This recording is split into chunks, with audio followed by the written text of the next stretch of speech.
Hello मेरे प्यारे छात्रों, आपका स्वागत है आपके अपने चैनल ट्रिकी शिक्षा पर। छात्रों, आज के इस वीडियो में मैं वर्ग दसम के माँ शीर्षक कहानी को पढ़ाया हूँ, साथ ही साथ उसके जुड़े हुए सभी महत्वपूर्ण प्रश्न भी बताया हूँ। तो आप लोग इस वीडियो को ध्यान से देखिए, क्योंकि आपके बोर्ड परीक्षा में एक भी प्रश्न अब छूटने नहीं दूंगा।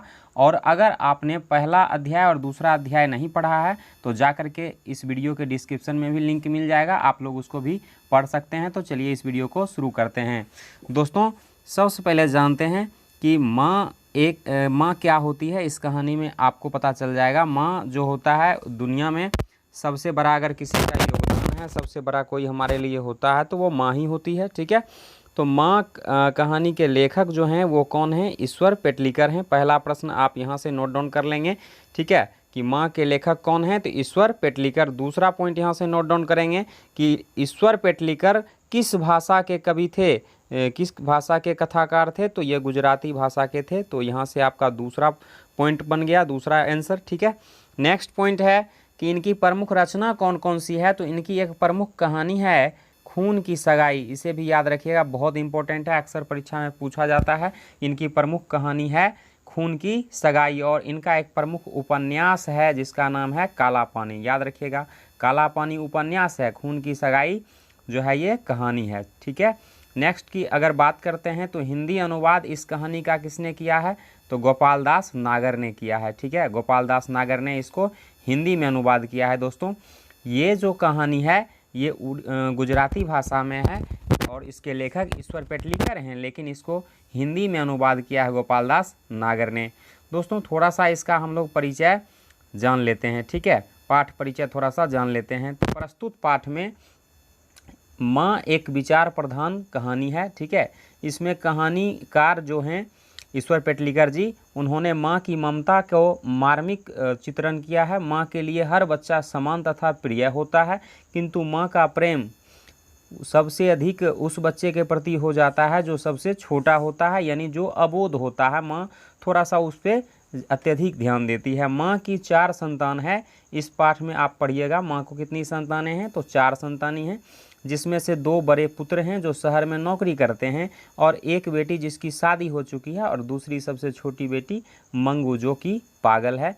लोग उसे पागलों की अस्पताल में भर्ती कराने की सलाह देते हैं, लेकिन माँ कहती है कि माँ जो है उसे लाड़ प्यार से पालती है और सेवा करती है। ठीक है, वह सोचती है कि अस्पताल में उसका ख्याल लोग कहाँ से रख पाएंगे, इसलिए अस्पताल में वह भर्ती कराना नहीं चाहती है। उसकी सेवा और देखरेख वो स्वयं करती है। ठीक है, आगे हम लोग समझते हैं, जितना ध्यान माँ जो है मंगू को रखती है उतना ना तो वह किसी पुत्र का ध्यान रख पाती है और ना ही अपनी शादीशुदा पुत्री का। लेकिन गांव की ही लड़की कुसुम जब अस्पताल से ठीक होकर, एक बार की बात है, गांव की ही लड़की रहती है कुसुम जो पागल हो जाती है, उसको अस्पताल में भर्ती कराया जाता है। जब वो अस्पताल में भर्ती होती है तो अस्पताल में भर्ती होने के बाद वह ठीक हो जाती है। तब गांव के सभी लोग और कहने लगते हैं मंगू की माँ को कि मंगू को भी अस्पताल में भर्ती करा दीजिए। तो माँ जो है विवश होकर के मंगू को अस्पताल में भर्ती कराती है और भर्ती कराने के दरमियान जब वह घर आ जाती है तो उसके बाद कहानीकार ने इस कहानी को ऐसा प्रतीत किया है कि माँ के ममता को, एक सच्चे माँ की ममता को, सच्चे प्रेम को उन्होंने इसके द्वारा, इस कहानी के द्वारा उजागर किया है। लास्ट में जो है माँ भी पागल ही हो जाती है इस कहानी में कि, और ये बहुत ही इंटरेस्टिंग कहानी है। आप लोगों के पास पुस्तक होगा, आप लोग वहाँ से इसको पढ़ लीजिएगा। अब हम लोग जो है इसके प्रश्न उत्तर की ओर चलते हैं। तो इसमें पहला प्रश्न है आपका, माँ मंगू को अस्पताल में क्यों नहीं भर्ती कराना चाहती है? विचार कीजिए। तो माँ जो है मंगू को अस्पताल में इसलिए भर्ती कराना नहीं चाहती थी क्योंकि वहाँ की व्यवस्था के कारण जो है वह सोचती थी क्या कि अस्पताल में गौशालाओं की तरह रखा जाता है, गौशाला की तरह होता है। वहाँ पे मंगू को बिस्तर पर ही पेशाब पैखाना मंगू कर देती थी, तो वहाँ पे उसका ख्याल कौन रखता? यही सब बात उसकी माँ के मन में तरह तरह के सवाल उठ रहे थे। वह सोचती थी कि अस्पताल वाले मेरी बेटी की अच्छे से देखभाल नहीं कर पाएंगे। इन्हीं कारणों से वह अपनी बेटी को अस्पताल में भर्ती कराना नहीं चाहती थी। दोस्तों, यहाँ पे मैंने उत्तर बता दिया। वीडियो ज़्यादा लंबा ना हो इसलिए मैंने जल्दी जल्दी बताया है। आप लोग जो है इस वीडियो को रोक रोक कर चाहें तो उत्तर को नोट कर सकते हैं। नेक्स्ट क्वेश्चन की तरफ चलते हैं। अगला क्वेश्चन है आपका, मंगू के प्रति माँ और परिवार के अन्य सदस्यों के व्यवहार में जो फ़र्क है उसे आप अपने शब्द में लिखें। देखिए दोस्तों, जो बच्चे छोटे होते हैं प्यार तो उसे सभी करते हैं, लेकिन यहाँ पे मंगू के प्रति माँ का जो प्यार था वो सबसे थोड़ा अलग था। तो इसका उत्तर जानते हैं हम लोग। मंगू एक पागल लड़की थी जिसके प्रति उसकी माँ का प्यार बहुत ही ज़्यादा था, क्योंकि माँ के लिए उसकी संतान चाहे जैसी भी हो, उसका प्यार सबके लिए एक समान ही होता है, चाहे वह बुद्धिमान हो या कैसा भी हो। माँ तो माँ होती है, ठीक है। ममता की मूर्ति माँ स्वयं अपना सुख छोड़ करके अपने बच्चों में खोई रहती है। मंगू के अलावा उसकी माँ को 3 और भी संतानें थी। मंगू अपने भाइयों के बेटों के साथ भी रहती है और बच्चे अपने दादी का प्यार पाना चाहते थे, परंतु वह सारा दिन मंगू की ही देखरेख में। कहने का मतलब है कि मंगू की माँ जो थी वह किसी भी बच्चे पर ध्यान नहीं देती थी, सारा दिन मंगू के ही देखरेख में लगाती थी। और उनकी बहुएं जो हैं इस बात पर झगड़ा करना भी चाहती थी, लेकिन मंगू को अस्पताल में वह कहती थी कि भर्ती करवा दीजिए, ताकि कम से कम उसे इतना तो ख्याल आ जाएगा कि वह अपना कपड़ा भी स्वयं बदल लेगी, ठीक है। तो ये उत्तर भी आप लोग जो है रोक रोक कर चाहें तो लिख सकते हैं। नेक्स्ट उत्तर की तरफ चलते हैं, नेक्स्ट क्वेश्चन की तरफ। अगला क्वेश्चन है आपका, कुसुम के पागलपन में सुधार देख करके। दोस्तों, मैं ये सारे प्रश्न बताने के बाद ये किसी न किसी परीक्षा में ज़रूर पूछा गया हर साल, ठीक है। इसके बाद ऑब्जेक्टिव क्वेश्चन बताऊंगा। ऑब्जेक्टिव क्वेश्चन आपके लिए बहुत ही ज़्यादा इंपॉर्टेंट है, इसलिए ऑब्जेक्टिव क्वेश्चन निश्चित आपको देखना है, ठीक है। तो चलिए देखते हैं। कुसुम के पागलपन देख करके मंगू के प्रति माँ, क्वेश्चन, एक मिनट, क्वेश्चन हम लोग पढ़ लेते हैं। कुसुम के पागलपन में सुधार देख करके मंगू के प्रति माँ और परिवार समाज की प्रतिक्रिया को आप अपने शब्द में लिखिए। देखिए, क्वेश्चन कहता है कि कुसुम के पागलपन में जब सुधार हुआ था, जब वो अस्पताल से आई थी, तो माँ और परिवार और समाज के लोग क्या प्रतिक्रिया दे रहे थे, ठीक है। तो देखिए, कुसुम एक पढ़ने लिखने वाली लड़की थी। वह भी जब पागल हो गई थी तो उसको अस्पताल में जो है भर्ती कराया गया था। और वह जब अस्पताल से में भर्ती होने के बाद जब वह ठीक हो करके आती है और कुसुम की माँ जिंदा होती, कुसुम की माँ सोचती है कि आज अगर वह जिंदा होती तो उसे भर्ती ना कराने देती, लेकिन जब वह अस्पताल से ठीक हो करके आ जाती है, डॉक्टर की देखरेख में ठीक हो जाती है, तब वह अपने घर लौट आती है और जिसे देख करके समाज की लोग तरह तरह की बातें इसको मंगू की माँ को सुनाती हैं। और मंगू की माँ भी तब भर्ती कराने के लिए अपनी बेटी को अस्पताल में तैयार हो जाती है। तो यही आपका उत्तर है। नेक्स्ट प्रश्न की तरफ चलते हैं। अगला प्रश्न आपका है, मंगू जिस अस्पताल में भर्ती की जाती है उस अस्पताल के कर्मचारी जो हैं, क्या वे व्यवहार कुशल हैं या संवेदनशील हैं? विचार कीजिए। तो ये क्वेश्चन पूछा गया था पिछले बार। तो देखिए, इसमें कहता है, इसका उत्तर हो जाएगा, जिस अस्पताल में मंगू भर्ती की जाती है उस अस्पताल के कर्मचारी संवेदनशील हैं।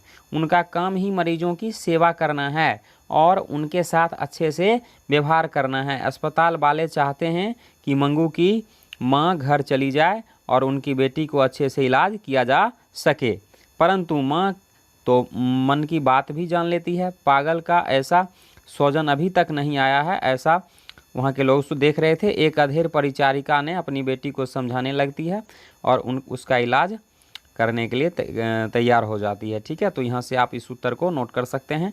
नेक्स्ट क्वेश्चन के अब जो है हम लोग ये 4 बहुत महत्वपूर्ण क्वेश्चन डिस्कस किए। एक क्वेश्चन दोस्तों मैंने छोड़ दिया है, वो क्वेश्चन था कि इस शीर्षक की सार्थकता व्यक्त करें। देखिए, किसी भी कहानी या कविता का शीर्षक की सार्थकता की जब बात की जाए ना, तो उसका उत्तर क्या हो जाएगा? किसी भी कहानी या कविता का शीर्षक जो होता है वह उसी कहानी के इर्द गिर्द घूमते रहता है। तो इस तरह से उसका जवाब दे सकते थे आप लोग। अब हम लोग ऑब्जेक्टिव क्वेश्चन को डिस्कस करेंगे। आप लोग पूरा वीडियो निश्चित देखिएगा, ऑब्जेक्टिव बहुत ही ज़्यादा इम्पोर्टेंट है आपके लिए। अब दोस्तों, माँ चैप्टर का जो ऑब्जेक्टिव क्वेश्चन है उसको आप लोग देखेंगे और सभी प्रश्न में आप जो भी ऑप्शन दिए गए हैं आप जवाब भी देंगे। तो पहला प्रश्न है, ईश्वर पेटलिकर डैश के लोकप्रिय कथाकार हैं। मतलब ईश्वर पेटलिकर कहाँ के?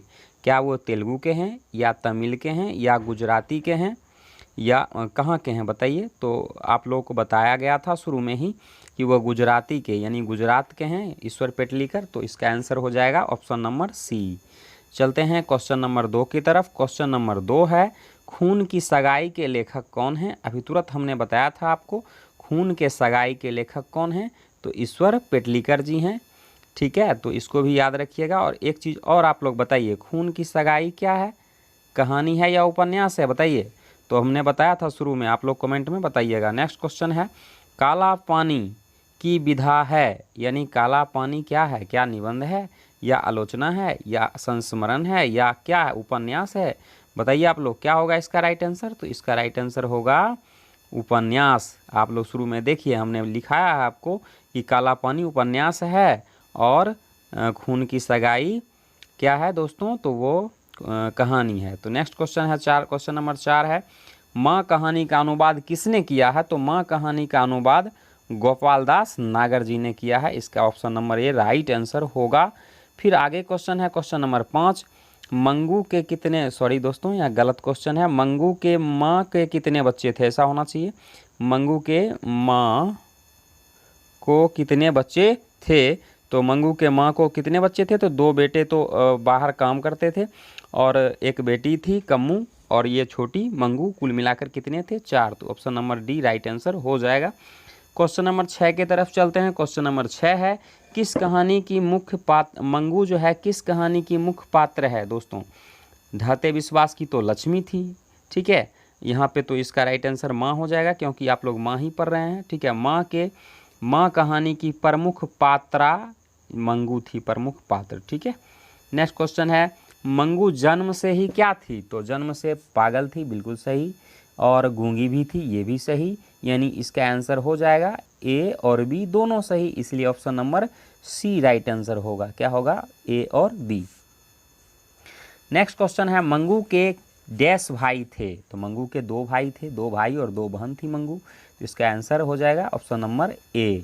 नेक्स्ट क्वेश्चन है, माँ को किसकी फिक्र ज़्यादा रहती थी। तो माँ को सबसे ज़्यादा फिक्र रहती थी मंगू की, option number C right answer हो जाएगा। नेक्स्ट क्वेश्चन की ओर बढ़ते हैं।